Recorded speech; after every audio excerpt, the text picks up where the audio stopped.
আজকের এই ভিডিওতে আমি 24 ঘন্টার মধ্যে গ্রামে যাব আর সেখান থেকে আবার ঢাকায় আসব। এই ভিডিওতে আমরা অনেক মজা করছি আর গ্রামের কিছু পরিবেশ তোমাদের কাছে তুলে ধরার চেষ্টা করব। তো ভিডিওটা অনেক বেশি সুন্দর হইব, তো ভিডিওটা শেষ পর্যন্ত দেখবা, আশা করি তোমাদের ভালো লাগবে। তো চলো ভিডিওটা শুরু করি। তো গাইস, আমরা কিন্তু এখন পদ্মা সেতুর উপরে আছি আর 30 মিনিট পর আমরা গ্রামে পৌঁছে যাব।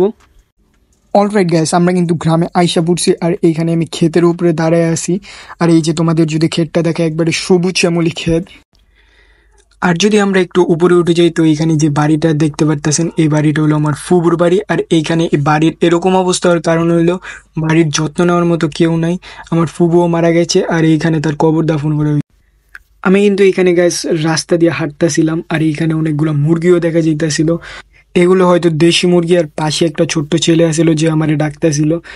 আর এইখানে রাস্তা দিয়ে আমি হাঁটতেছিলাম আর পাশে একটি ছোট্ট পুকুর ছিল, কিন্তু আফসোস পুকুরে পানি ছিল না। আর সবকিছু যখন তোমাদের দেখাইতেছি তখন আমার ক্ষমাটাও দেখায়নি। আর আমি কিন্তু এইখানে গাছগাছালির মধ্য দিয়ে ঢুকে পড়ছি। আর এখানে ঢুকে যদি তোমাদের দেখাই, এখানে সবজি আছে। ভাই, এগুলোর নাম কি? আর সামনে এখানে লাল লাল যা দেখতেছো, মনে হয় লাল শাক। এগুলো এখানে লাল শাক চাষ করতেছে। আর আকাশটাও একবার স্পর্শ, মানে গ্রামের আনাচে কানাচে গাছগাছালি হওয়ার কারণে এখানকার পরিবেশটা অন্যরকম। আর আমি এখন যেতেছি আমার নেক্সট জায়গায়। তো গাইস, আমরা কিন্তু আমার নানার বাসার সামনে চলে আসছি আর এখানে একটা পুকুর দেখতে পারতেছেন। এই পুকুরে একসময় অনেক পানি ছিল, কিন্তু তারপরে এখন তো অনেক কমই আছে। আর এইখানে সামনে এটা হলো মসজিদ। এই মসজিদের ভিতরে তো নামাজ পড়া আর এইখানে মানুষ অজু টজু করে। এখন আমি আমার নানার বাসায় আছি। আর এইখানে বাড়িঘর জমির এরকম অবস্থা হওয়ার কারণ হলো আমার নানা নানি দুজনেই মারা গেছে আর এইখানে বাড়ির যত্ন নেওয়ার মতো কেউ নাই।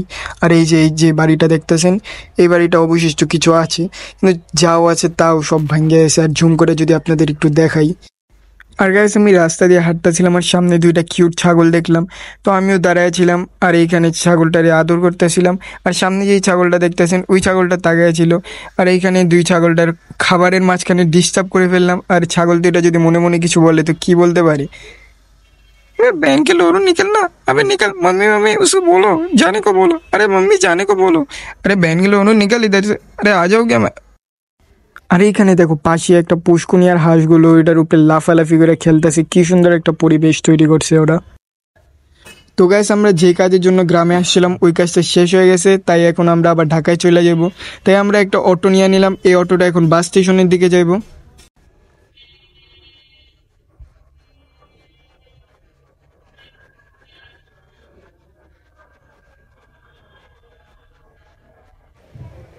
অনেক টায়ার্ড হয়ে গেছিলাম গাইস, তাই এই দইটা নিয়ে নিছি। আর এই দইটার দাম ছিল হলো 20 টাকা। এভাবেই কিন্তু গাইস আমরা 24 ঘন্টার ভিতরে গ্রামে গিয়েছিলাম, আবার গ্রাম থেকে ঢাকায় আসছি। তো আজকের ভিডিও গাইস এখানেই শেষ, দেখা হবে অন্য কোনো ভিডিওতে। তো বাই বাই গাইস, আর চ্যানেলটা এখনই সাবস্ক্রাইব করে দাও।